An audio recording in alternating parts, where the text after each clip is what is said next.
ज्ञान, विज्ञान आणि सुसंस्कार यासाठी शिक्षण प्रसार. आमचं दैवत परमपूज्य डॉक्टर बापूजी साळुंखे,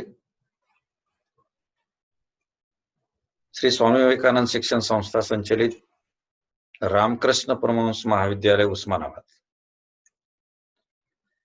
आपण 11वी सायन्स मध्ये प्रवेश घेतलेल्या सर्व विद्यार्थ्यांचं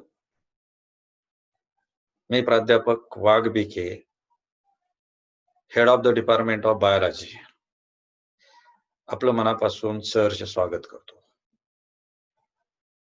Good morning to all of you. That I am proud of that you have selected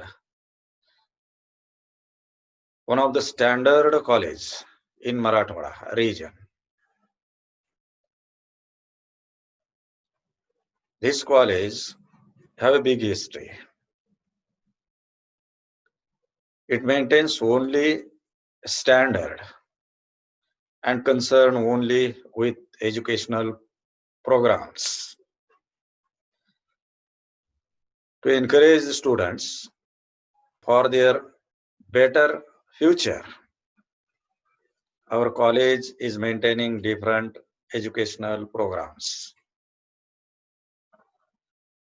This college is the oldest college in our region, or say in Usmanabad district. आपल्या जिल्ह्यामध्ये ज्या महाविद्यालयाचा एक वर्चस्व आहे, एक दबदबा आहे, ज्या कॉलेजचं स्टँडर्ड कॉलेज म्हणून नाव घेतलं जातं, आपल्या जिल्ह्यामध्ये उस्मानाबाद जिल्ह्यामध्ये सर्वात टॉपचं असं कॉलेज आहे, त्याचं नाव लौकिक आहे. अशा कॉलेजमध्ये आपण प्रवेश घेतलेला आहे, त्याबद्दल तुमचं मी पुनश्च एकदा अभिनंदन करतो. This is our entry point of our college. A good campus, a largest campus. Today, I am starting biology. In biology, there are about 16 chapters to study in a complete year. Out of these 16 chapters, few chapters we are going to start one. Name of these chapters: the first chapter is the living world. The second one is the systematics of living organisms. Kingdom Plantae, Kingdom Animalia, cell structure and organization, biomolecules, cell division, plant tissues and anatomy, morphology of flowering plants, animal tissue, study of animal type, particularly cockroach, photosynthesis, respiration and energy transfer, human nutrition, excretion and osmoregulation, and the last chapter is skeleton and movements. Particularly, we have to study human skeleton and how movements in our body takes place. So that is the syllabus. These are the contents in our textbook. These are the contents in our textbook. We are going to start the first chapter. That is the living world. The name of our first chapter, it is the living world. You have studied what is meant by living. Or say first the meaning of biology. What is meant by biology? Here this biology, it is concerned with study of living. Here that is the first chapter, living world. First of all, we have to study the planet. It is made up of biotic as well as the abiotic components. This is our planet. The Earth is one of the planet. It consists of two components, that is the biotic components, and the second one is the abiotic components. These biotic components, these are mainly living organisms. It may be plants, it may be animals, it may be microorganisms or microbes. They are coming under the biotic components or biotic factors. While the abiotic factors, it contains non-living things. Abiotic factors, it contains non-living things. These non-living things, it may be light, it may be temperature, it may be soil, may be water, or these are different chemicals. These are coming under abiotic factors, which are non-living. Here the biology, it is a study of life. The biology is concerned with study of life as well as the living things. Biology is the study of life and the living things. Then the question arises, how we decide if something is living or non-living, or it is not living? Means, what is meant by living thing and what is meant by non-living thing? So we have to decide first, we have to study first what is the meaning of living thing and what is the meaning of non-living thing. The basic principles of life, those organisms or those things which shows 5 basic features of living, they are known as living features, or they are also known as characteristics. The basic principles of life is the 5 features of living things, or 5 characteristic features or characteristics of the living. The first one is the growth. The second one is the reproduction. The third one is cellular organization. The fourth one is the metabolism. And the last one is the consciousness. Consciousness, it is also known as responsiveness or the irritability, or it is also known as an irritability. Out of these five basic features or basic characteristics of life or living things, all the living things shows all these 5 characteristic features. But cellular organization, metabolism, and consciousness is known as defining features, or these are the main characteristics or the main features of the living things.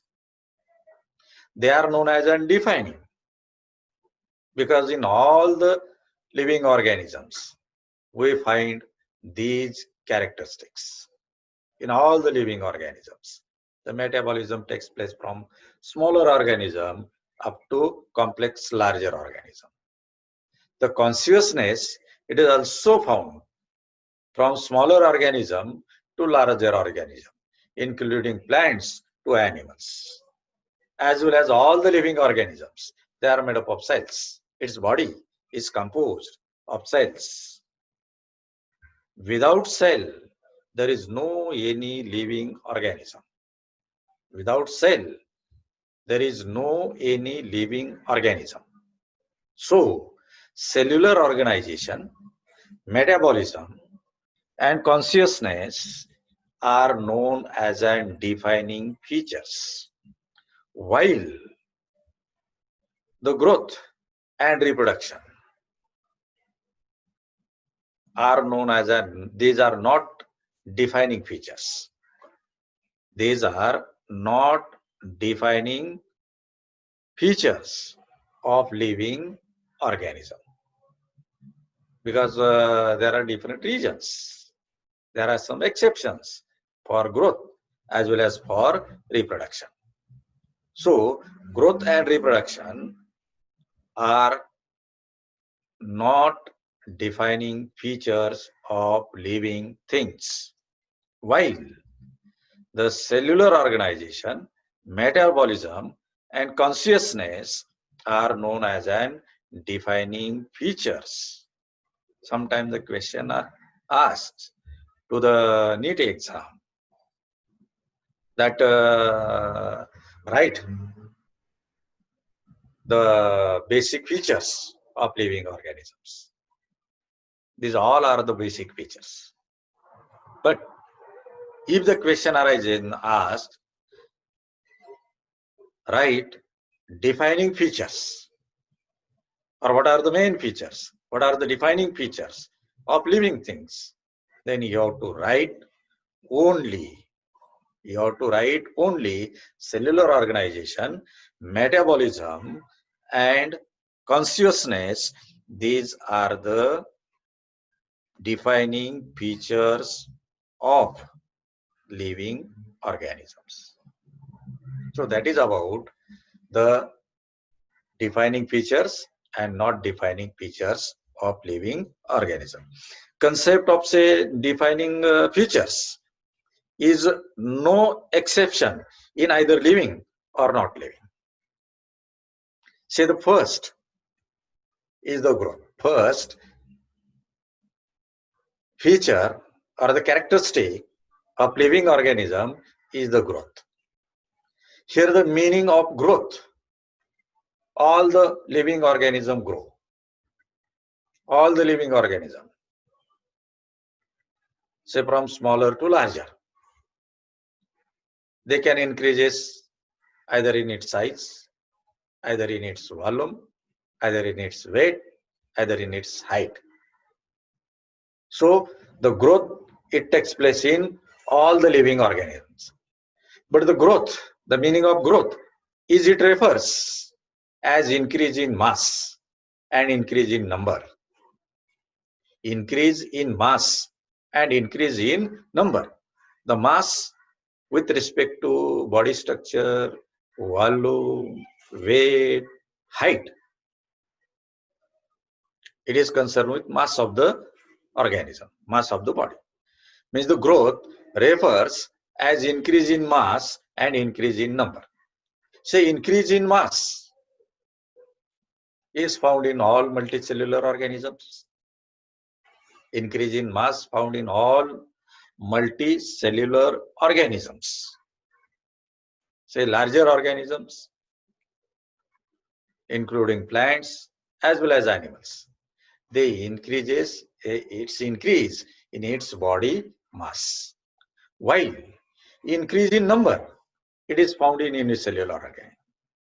It is found in unicellular organism. When this unicellular organism divides, it gives rise to another organism. So its number increases. Its number increases.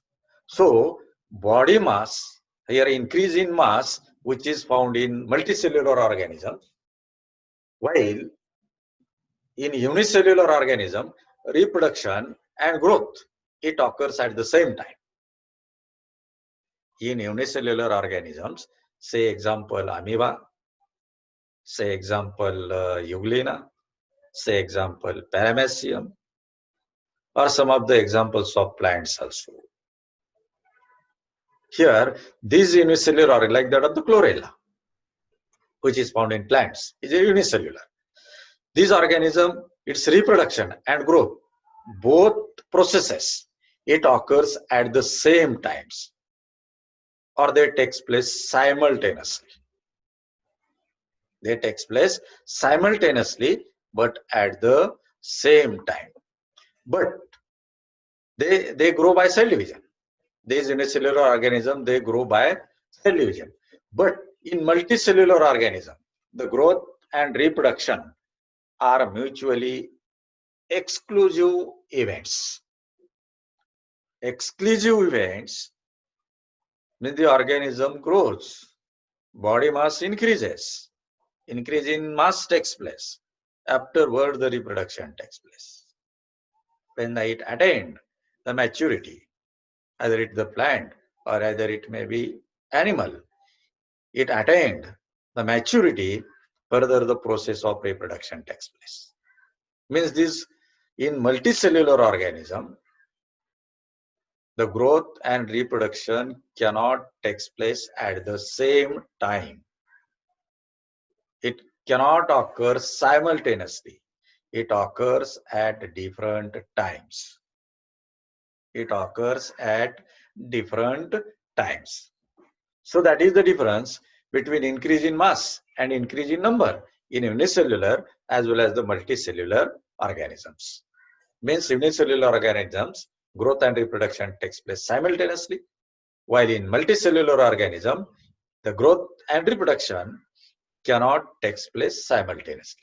It takes place at different times. It takes place at different times.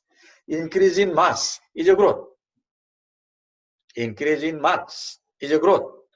But non-living mass also increases. Non-living things. In non-living things, mass also increases. Say example like that of the mountains, boulders. Say in the mountains, when the snowfall takes place, its height increases, its mass increases. Say the boulders, also when there is addition of extra substances outside, we call it as an growth. It is an increase in mass, which is a growth. But these mountains and the boulders are not known as an living. They are not known as an living because this growth is extrinsic. Extrinsic means it is external. It is external. The mass in growth or there is increase in mass is due to addition of extra substances outside the body. So it is known as an false growth. It is known as an false growth, and such growth feature is not a defining feature of living things. Non-living things also grows, but its growth is extrinsic, while the living things, its growth, it takes place from inside the body. It takes place inside. It is known as an intrinsic. It is known as an intrinsic. That is, internally the mass increases. Internally the body mass increases. So the intrinsic growth is the feature of living organism. But growth is not a defining feature of living organism. Growth is not considered as a main feature or the defining feature of the living organisms because growth of non-living things also takes place, but that growth is false growth. It is extrinsic. It is addition of substances, addition of component outside, externally. That is with respect to growth one.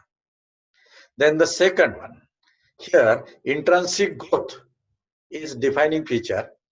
Intrinsic growth is defining feature, but it is known as a true feature. Then the second characteristic or the second feature of living thing is the reproduction. You have studied the meaning of reproduction, that each and every organism has the capacity to give rise to its elders one of its own type. We called it as an reproduction. ज्याला आपण प्रत्येक सजीवाला स्वतः सारखीच संतती निर्माण करण्याची क्षमता आहे. प्रत्येक सजीव स्वतः सारखीच संतती निर्माण करतो. त्या प्रोसेसला that is known as an reproduction. It is known as an reproduction. Here, it is also not a defining feature. Reproduction is not a defining feature because some living organisms do not show reproduction.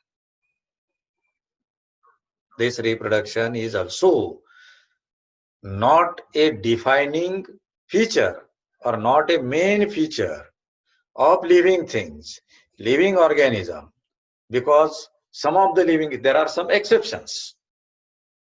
There are some exceptions that the non-living organisms, that the living organisms, some of the living organisms, they cannot reproduce. Example, mules, sterile worker bees, infertile human couples. These are living, but in such organism, the reproduction cannot take place. त्या रिप्रोडक्शनला defining feature सजीवांचं म्हटलं जात नाही. याचं कारण mules असतील, ज्याला आपण खेचर असं म्हणतो, स्टराईल वर्कर बीज, ज्याला आपण we called as an worker bees, ज्याला कामकरी मधमाशा आपण म्हणतो. These are sterile because they are unable to reproduce. As well as in some of the humans, some of the couples are infertile, that they are unable to give rise to birth of its child. So these are living, but reproduction cannot take place. So reproduction is not considered as a defining feature of living organism.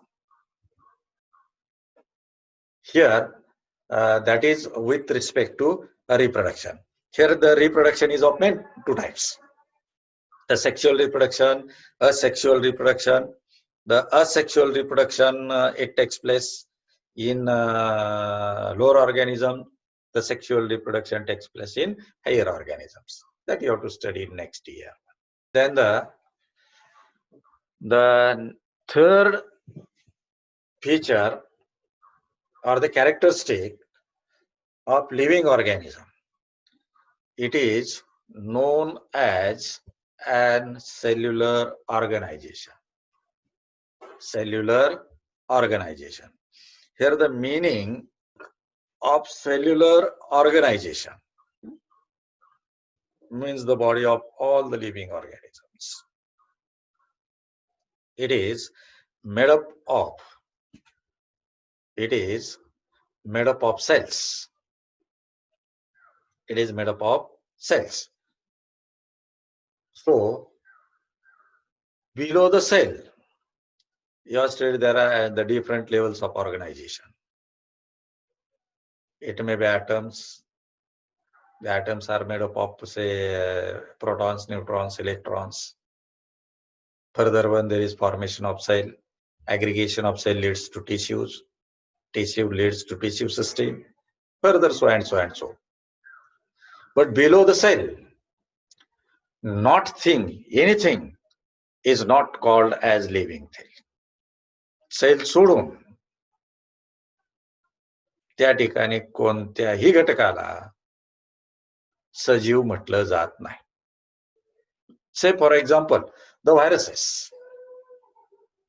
Your viruses are acellular. They have no its own cell.